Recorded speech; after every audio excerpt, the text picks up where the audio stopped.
Everyone, this is Anitha Sakthi. Hard work எந்த அளவுக்கு முக்கியமோ அதே மாதிரி ஸ்மார்ட் ஒர்க்கும் ரொம்ப முக்கியம். இது லிட்டில் ஆப்பிள் எபிசோட் நம்பர் 14. பால் இருக்க சென்டர் ஸ்ப்ரெட் பண்ண விட்டு அவங்க டான்ஸ் ஆட ஆரம்பிச்சிருவாங்க. உண்மையாலுமே நம்ம ஹீரோயினோட அக்காவா இதுன்னு எனக்கே டவுட் வந்தது. ஏன்னா இந்த காஸ்டியூமில் வேற லெவலில் இருந்தாங்க. இதுதான் அந்த பட்டிட்டிங்கிரியோட மகிமை போல. இவங்க பயங்கரமாக இடுப்பை நெளிச்சு வலிச்சு ஆடிட்டு இருப்பாங்க. நம்ம ஹீரோவை மயக்கிறதுக்காக என்னது வெளியில் சவுண்டு கேட்குது அப்படின்னு சொல்லிட்டு ஹீரோ என்ட்ரி கொடுப்பாரு. என்ன இவ இந்த காஸ்டியூமில், அதுவும் இங்கே வந்து ஆடிட்டுருக்கா? வாங்க பிட்சா, நான் உங்களுக்காக தான் காத்துட்ருக்கேன். எனக்கு புரிஞ்சு போச்சு இவ என்ன நோக்கத்தோடு இங்கே வந்திருக்கா அப்படிங்கிறது. எனக்கு உங்களை எவ்வளோ பிடிக்குன்றத இப்போ நான் உங்களுக்கு காட்டுறேன். I love you. Hey sister, செம்மையான காஸ்டியூம், வேற level. Love you love you. கை கொடு கை கொடு. நீயா? ஆமா, என்னை எதிர்பார்க்கவே இல்லைல்ல. ஏன் கை எடுத்துட்ட? நான் கை கழுவிட்டேன். உன்னோட ட்ரெஸ் பார்க்க ரொம்ப அழகா இருக்கு. நீ எப்படி இவர் கூட?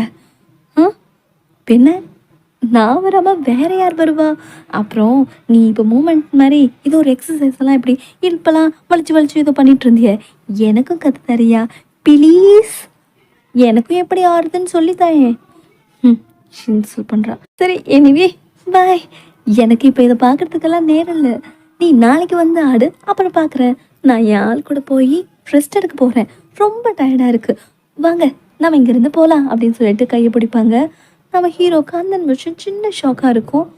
என்ன இவர் மட்டும் அமைதியாக இருக்காரு? எதுவுமே பேசாமல் இருக்கானா? லிட்டில் ஆப்பிளுக்கு ஓகேன்னு தானே அர்த்தம். சரி, இப்படியே போகட்டும். ஆமாம் டார்லிங், நாம் இங்கேருந்து போகலாம். எனக்கு கொஞ்சம் டயர்டாக இருக்குது. நாம் கோடு போட்டால் இவன் ரோடே போட்டுருவோம் போலையே. சொன்னது சரிதான் பீட்சா. அவள் வெறும் கான்கு பையன் தான்.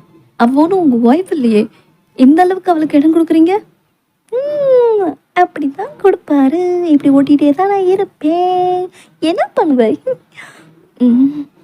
பீட்சா, நான் உங்ககிட்ட என்ன சொல்ல வந்தேன்னா அப்படின்னு சொல்லிட்டு கிட்ட வரும்போது நம்ம ஹீரோ அவங்க நெருங்கிடக்கூடாதுன்றதுக்காக ஹீரோயினி ரொம்ப இருக்க கட்டி பிடிச்சிக்கிட்டு, என் டார்லிங் சொன்னது கரெக்டாக, உன்னோட டான்ஸை நான் இன்னொரு நாளைக்கு பார்க்குறேன்.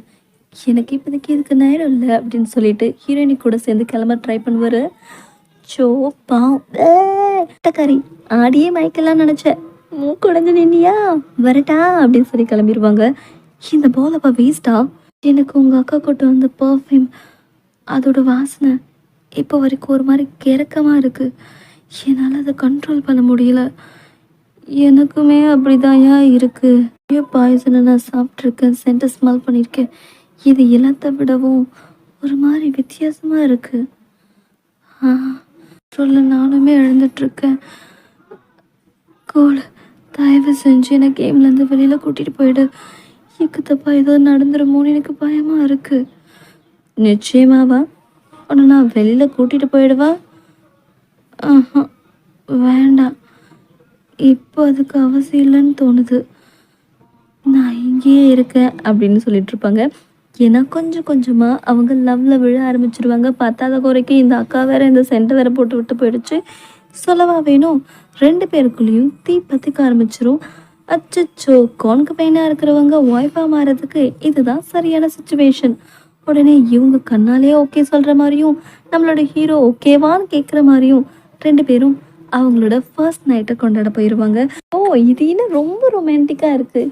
எனக்கே வைக்க வந்துட போல. சரி சரி, இது 18 வயசுக்கு கீழே இருக்கிறவங்க பார்க்காதீங்க. நம்மளோட ஹீரோ ஃபர்ஸ்ட் நைட்டில் அந்த ஹீரோயினியை பார்த்ததும், நம்மளோட ஹீரோயினி ஹீரோவை பார்த்ததும் அப்படின்ற மாதிரி சீனெல்லாம் ஓடும். ஏன்னா இவங்க அடுத்த கட்டக்கு நகர்ந்துட்டு இருப்பாங்க. நான் எக்ஸ்பிளைன் பண்ண ட்ராமாலேயே இதுதான் ரொம்ப ரொமான்டிக்கான ட்ராமான்னு எனக்கு தோணுது. கண்டிப்பாக உங்களுக்குமே தோணும். ஏன்னா அடுத்தடுத்த சீன் அப்படி. நான் எதுக்கு உங்களுக்கு எடுக்கணும்னு சொல்லிட்டு சீன்களை கட் பண்ணிட்டேன். சரி, சாரி. அதோட இந்த எபிசோட் முடியுது. அடுத்த எபிசோட்ல மீண்டும் சந்திக்கிறேன். நன்றி. Keep smile.